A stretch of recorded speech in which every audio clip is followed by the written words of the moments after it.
ಭೂಮಿಯಲ್ಲಿನ ಎಲ್ಲ ಜೀವಿಗಳ ಬದುಕಿಗೆ ಆಧಾರವಾಗಿರುವುದೆಂದರೆ ಅದು ನಮ್ಮ ಪ್ರಕೃತಿ. ಅದರಲ್ಲಿಯೂ ಜಗತ್ತಿಗೆ ಬೆಳಕು ನೀಡಿ ಅಂಧಕಾರವನ್ನ ದೂರ ಮಾಡುವವನು ಸೂರ್ಯ. ಬೆಳಕಿನ ಜೊತೆಗೆ ಬದುಕನ್ನು ನೀಡುವ ಸೂರ್ಯ ಜ್ಞಾನದ ಸಂಕೇತವಾಗಿರುವನು. ಭಾಸ್ಕರ, ಸೂರ್ಯ, ಆದಿತ್ಯ ಎಂದೆಲ್ಲ ಕರೆಸಿಕೊಳ್ಳುವ ಈ ಜಗತ್ಪಿತನಿಲ್ಲದೆ ಜಗತ್ತಿನ ಯಾವುದೇ ಚಟುವಟಿಕೆಗಳು ಸಹ ನಡೆಯುವುದಿಲ್ಲ. ಜಗತ್ತನ್ನೇ ಬೆಳಗುವ ಇದೇ ಸೂರ್ಯ ಸುಗ್ಗಿ ಕಾಲದಲ್ಲಿ ತನ್ನ ಪಥವನ್ನ ಬದಲಿಸಿ ದಕ್ಷಿಣಾಯಣದಿಂದ ಉತ್ತರಾಯಣಕ್ಕೆ ಚಲಿಸುವ, ಅಂದರೆ ಮಕರ ರಾಶಿಯ ಅಧಿಪತಿಯಾದ ತನ್ನ ಮಗನಾದ ಶನಿಯ ಮನೆಗೆ ಚಲಿಸುವ ಈ ಪವಿತ್ರ ದಿನವನ್ನೇ ನಾವು ಮಕರ ಸಂಕ್ರಾಂತಿಯ ಹಬ್ಬವೆಂದು ಆಚರಿಸುತ್ತೇವೆ. ಸಂಕ್ರಾಂತಿಯಷ್ಟೇ ಅಲ್ಲದೆ ನಮ್ಮ ಪರಂಪರೆಯಲ್ಲಿ ಪ್ರಮುಖವಾಗಿ ಬರುವ ಹಬ್ಬಗಳೆಲ್ಲದರ ಹಿಂದೆಯೂ ಸಹ ವೈಜ್ಞಾನಿಕವಾದ ಕಾರಣವಿದ್ದೇ ಇರುತ್ತದೆ. ಇಡೀ ವಿಶ್ವಕ್ಕೆ ಬೆಳಕು ನೀಡುವ ಸೂರ್ಯನಿಲ್ಲವಾದರೆ ಎಲ್ಲವೂ ನಶ್ವರ. ಅವನಿಲ್ಲದ ಪ್ರಪಂಚವನ್ನ ಊಹಿಸಲು ಸಹ ಸಾಧ್ಯವಿಲ್ಲ.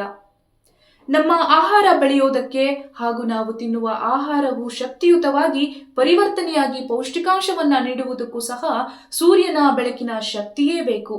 ಹಾಗಾಗಿಯೇ ನಾವು ಅಂತಹ ಸೂರ್ಯನಿಗೆ ದೈವತ್ವದ ಸ್ಥಾನವನ್ನ ಕೊಟ್ಟಿದ್ದೇವೆ. ಇನ್ನು ನಮ್ಮ ಪುರಾಣಗಳ ವಿಷಯಕ್ಕೆ ಬಂದರೆ, ಮಹಾಭಾರತದಲ್ಲಿ ಕುರುಕ್ಷೇತ್ರ ಯುದ್ಧದ ವೇಳೆಯಲ್ಲಿ ಅರ್ಜುನನ ಬಾಣಗಳಿಂದ ಗಾಯಗೊಂಡು ಶರಶಯ್ಯೆಯ ಮೇಲೆ ಮಲಗಿದ್ದ ಇಚ್ಛಾಮರಣಿ ಭೀಷ್ಮ ಪಿತಾಮಹರು ತನ್ನ ಪ್ರಾಣವನ್ನ ಕೊನೆಗೊಳಿಸಿಕೊಳ್ಳುವುದಕ್ಕೆ ಉತ್ತರಾಯಣದ ಪರ್ವಕಾಲ, ಅಂದರೆ ಇದೇ ಸಂಕ್ರಾಂತಿಯ ದಿನಕ್ಕಾಗಿ ಕಾಯುತ್ತಿದ್ದರಂತೆ.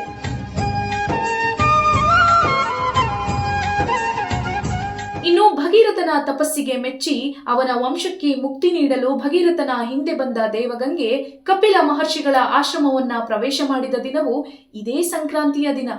ಹೀಗಾಗಿ ಈ ದಿನವನ್ನ ಪಾಪನಾಶಕ ದಿನ ಎಂದು ಸಹ ಕರೆಯುತ್ತಾರೆ.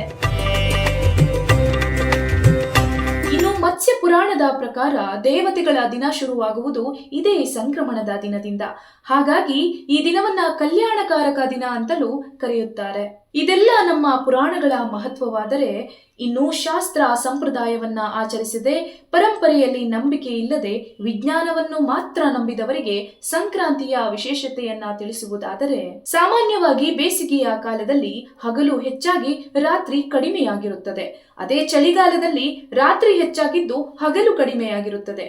ಆದರೆ ಸೂರ್ಯ ವರ್ಷದಲ್ಲಿ 2 ದಿನ ಮಾತ್ರ ಸಂಪೂರ್ಣ ಪೂರ್ವಕ್ಕೆ ಉದಯವಾಗಿ ಸಂಪೂರ್ಣ ಪಶ್ಚಿಮಕ್ಕೆ ಮುಳುಗುತ್ತಾನೆ. ಆ 2 ದಿನಗಳು ಮಾತ್ರ ಹಗಲು ಹಾಗೂ ರಾತ್ರಿ ಸಮಾನವಾಗಿರುತ್ತದೆ.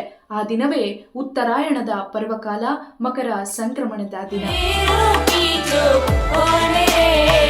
ಜನವರಿ 13ರ ರಾತ್ರಿಯ ವೇಳೆಗೆ ಮಕರ ರಾಶಿಯನ್ನ ಪ್ರವೇಶ ಮಾಡುವ ಸೂರ್ಯ ಜನವರಿ 14ರ ನಂತರ ಮತ್ತೆ ದಕ್ಷಿಣದಿಂದ ಉತ್ತರದ ಕಡೆಗೆ ಪ್ರಯಾಣವನ್ನ ಶುರು ಮಾಡ್ತಾನೆ. ಸೂರ್ಯನ ಈ ಚಲನೆಯಿಂದಾಗಿ ವಾತಾವರಣದಲ್ಲಿರುವ ಚಳಿಯ ತೀವ್ರತೆಯು ಕ್ರಮೇಣ ಕಡಿಮೆಯಾಗಿ ಕತ್ತಲಿನ ಅವಧಿ ಸಹ ಕಡಿಮೆಯಾಗುತ್ತಾ ಹೋಗುತ್ತದೆ. ಇದು ಖಗೋಳ ವಿಜ್ಞಾನದಲ್ಲಿಯೂ ಸಹ ಉಲ್ಲೇಖವಾಗಿದೆ.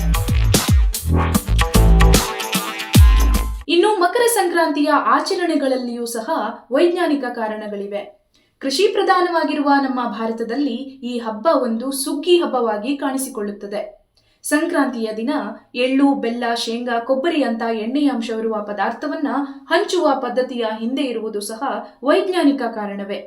ಚಳಿಗಾಲದ ಸಂದರ್ಭದಲ್ಲಿ ದೇಹವು ಎಣ್ಣೆಯ ಅಂಶವನ್ನ ಕಳೆದುಕೊಂಡಿರುತ್ತದೆ.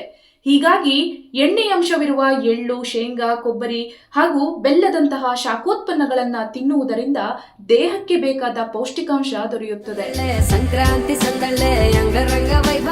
ಹಾಗೆಯೇ ಸಂಕ್ರಾಂತಿಯನ್ನ ಕರ್ನಾಟಕವಷ್ಟೇ ಅಲ್ಲದೆ ಇಡೀ ಭಾರತದಾದ್ಯಂತ ಆಚರಿಸಲಾಗುತ್ತದೆ. ನಮ್ಮ ಕರ್ನಾಟಕದಲ್ಲಿ ಮಕರ ಸಂಕ್ರಾಂತಿಯಾದರೆ ತಮಿಳುನಾಡಿನಲ್ಲಿ ಪೊಂಗಲ್, ಗುಜರಾತಿನಲ್ಲಿ ಉತ್ತರಾಯಣ, ಪಂಜಾಬಿನಲ್ಲಿ ಮಾಘಿ, ಉತ್ತರ ಪ್ರದೇಶದಲ್ಲಿ ಕಿಚಡಿ ಪರ್ವ್, ಕೇರಳದಲ್ಲಿ ಮಕರ ಸಂಕ್ರಾಂತಿ, ಗೋವಾದಲ್ಲಿ ಹಲ್ದಿ ಕುಂಕುಮ್, ಕಾಶ್ಮೀರದಲ್ಲಿ ಮಕರ ಸಂಕ್ರಾಂತಿ ಅಂತಲೂ ಕರೆಯಲ್ಪಡುವ ಸಂಕ್ರಾಂತಿಯನ್ನ ವಿಭಿನ್ನವಾದ ಹೆಸರಿನಿಂದ ಆಚರಿಸಲಾಗುತ್ತದೆ.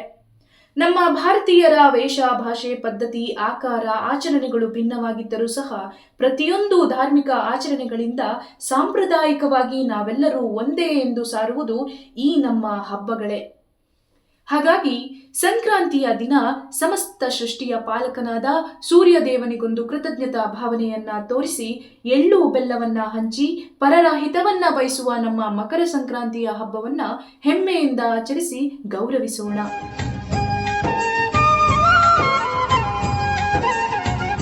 ಪ್ರಜಾಧ್ವನಿ ಟಿವಿ ವತಿಯಿಂದ ಸರ್ವರಿಗೂ ಮಕರ ಸಂಕ್ರಾಂತಿ ಹಬ್ಬದ ಶುಭಾಶಯಗಳು.